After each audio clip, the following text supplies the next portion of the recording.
Snapchat has built its success through the lens.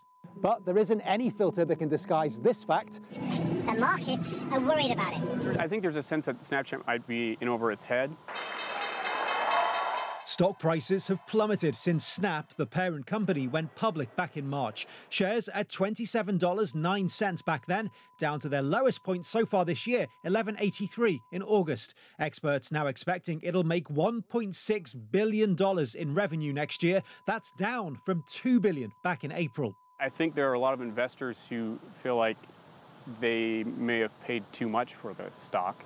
Snapchat is regarded as a young, fun upstart in the tech world. It's not based in Silicon Valley. It's not in some office complex. It is here, Venice Beach, California. Itself a fun, young, creative environment. Both of its bosses are young guys, again, helping sell that image. And yet, they're both also relatively inexperienced, leading some to ask, now that honeymoon period is over, do they really know what it is they're doing?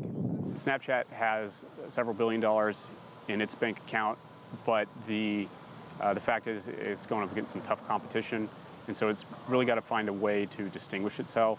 And thus far, the market hasn't felt like the company has made a compelling statement or shown how it's different from its competition and how it can stand out. I love the negativity right now. There's the other side. Few worries from Howard Love. You know, if they have the eyeballs, if they have the usage, eventually the revenue does follow. He's an angel investor in the tech world, and he's just bought into Snapchat. It happened in Facebook. You know, you remember right after they went public, like, whoops, they missed mobile, and it was a bungled IPO, and you remember that? And not to mention, you know, Amazon went, you know, from 100 down to 7, and they're going to go bankrupt. So I think it's okay to have a healthy amount of skepticism out there, and if people think that you're crazy to do something, you know, you might just be onto something. The problem Snapchat has is one of its biggest selling points is also one of its biggest vulnerabilities. You see, the filters it's famed for are being copied and emulated by its rivals. So the big question is, where does Snapchat go next? And the answer? They're diving into original programming and programming that is specific to Snapchat. So, But like TV shows? Like TV shows, but for Snapchat. So the content's usually shorter form.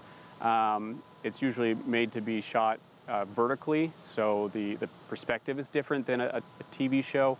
And so while the competition may now be squarely the likes of Facebook and Instagram, perhaps next it'll be Netflix and Amazon.